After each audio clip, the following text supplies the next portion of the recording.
welcome back to the Virtues Museletter.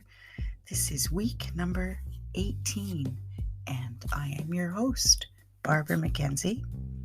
I am welcoming listeners from 18 countries, and whether you're listening from Spotify or Google Podcasts or Overcast or Substack or on YouTube, I do hope that caring has been part of your support system this week. Let's talk about what I've found out.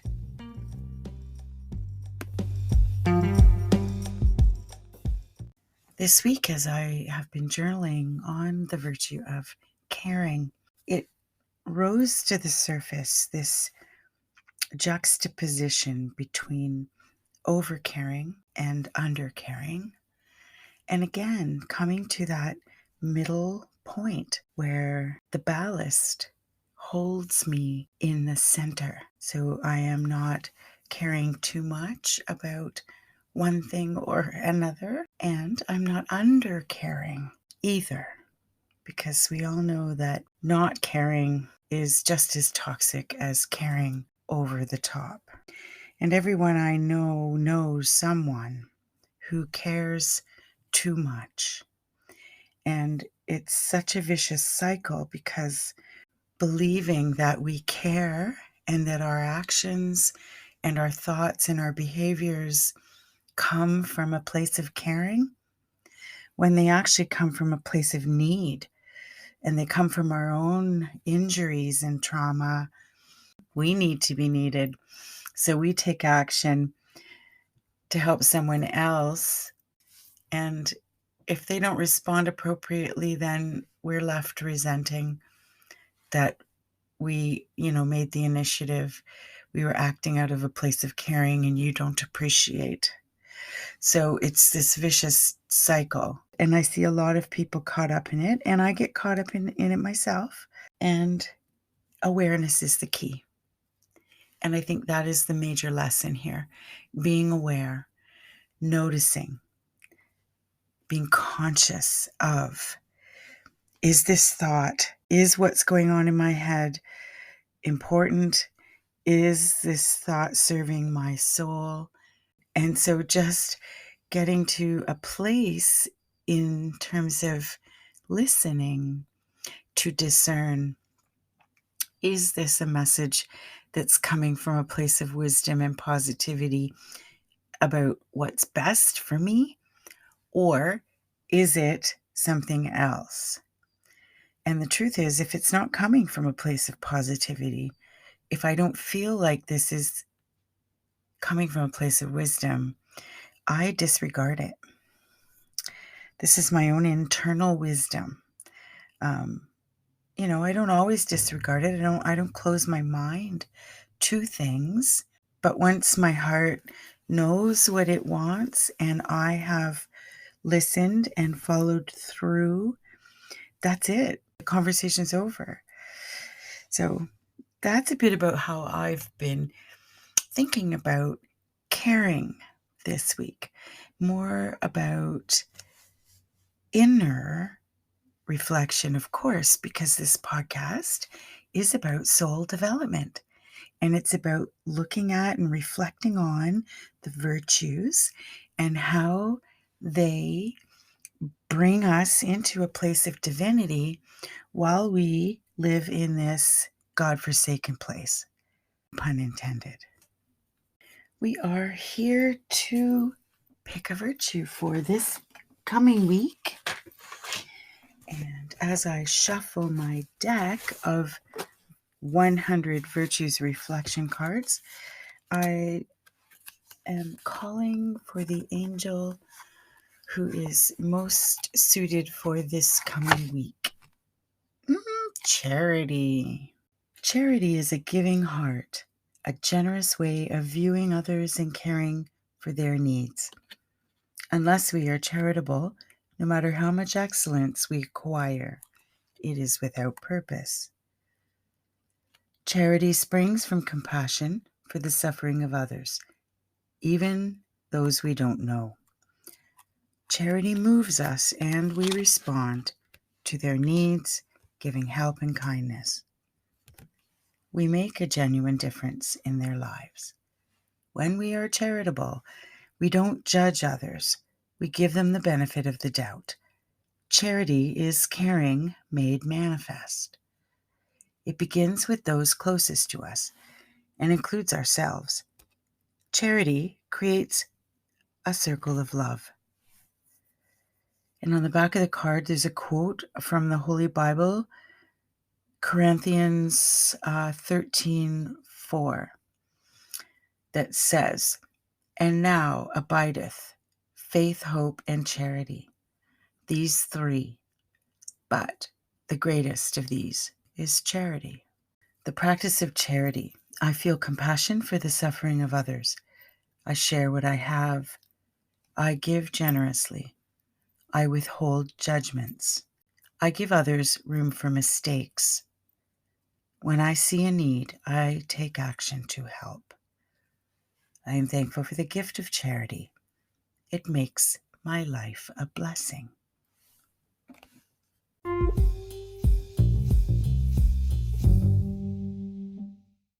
Well, immediately what jumps out at me is the color. It's yellow, which is one of the highest frequencies when it comes to color.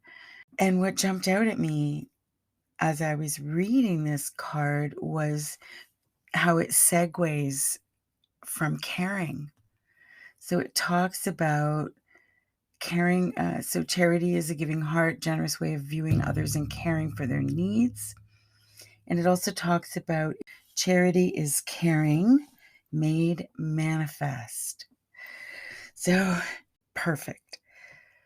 Thank you. I am so grateful. The angel of charity has graced us this week and to help us understand really how engaging charity in our own hearts, in our own lives, benefits everyone.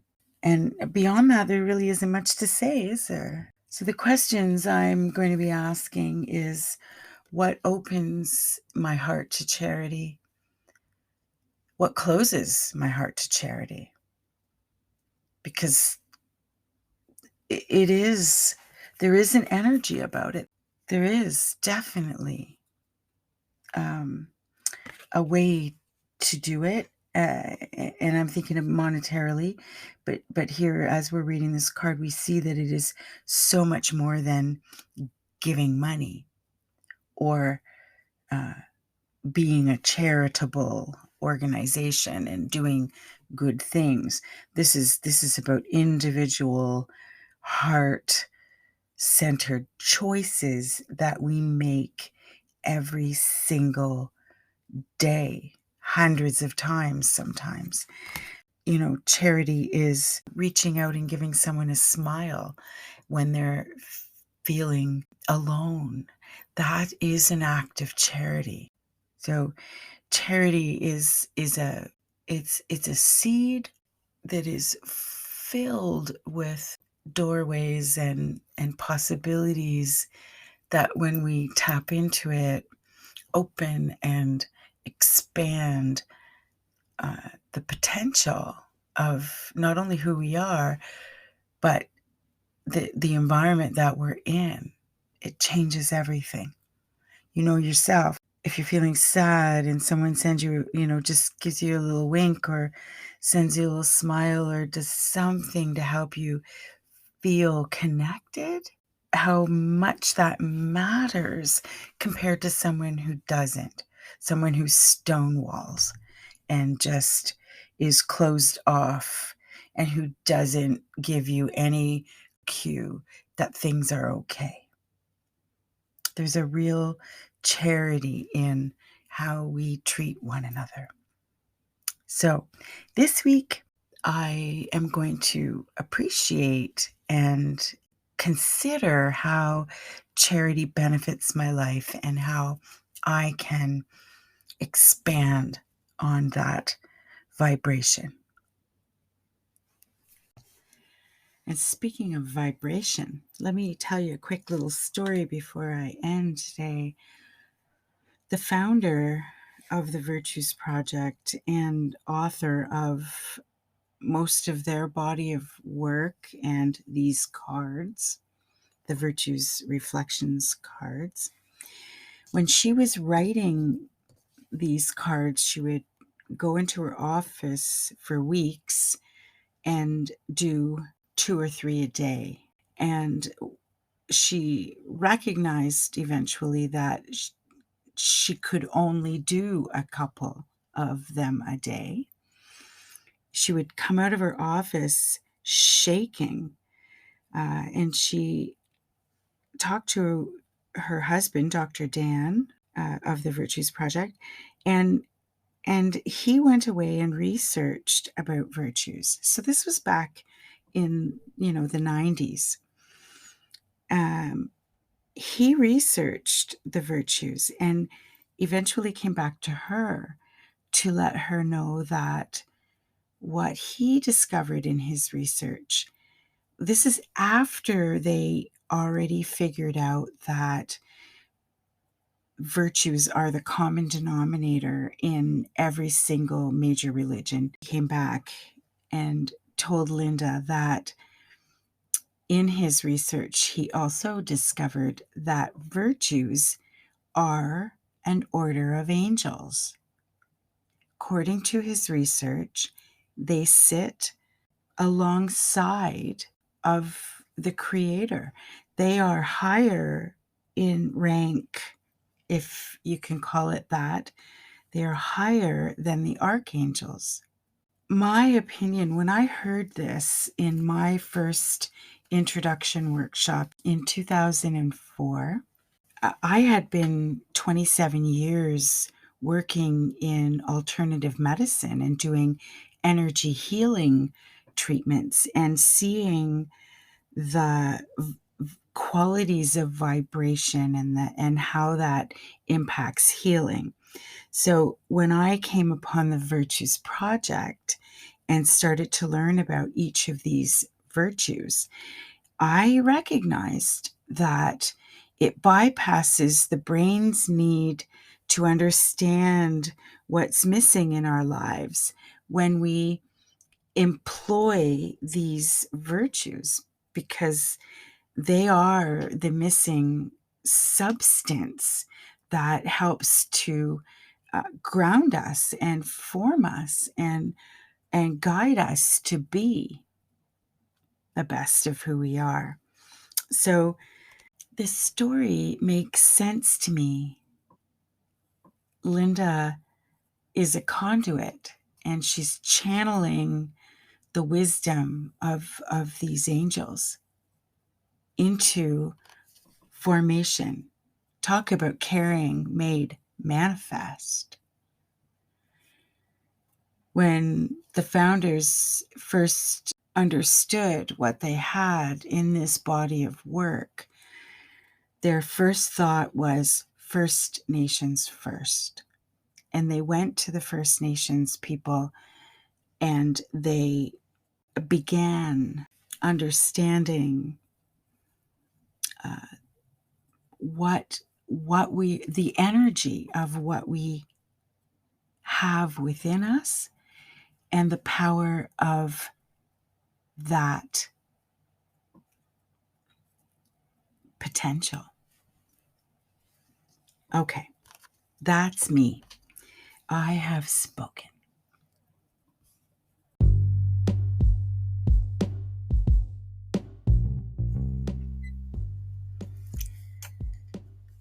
Well, I want to thank you, as always, for being here and let you know that I am going to be skipping the next 2 weeks.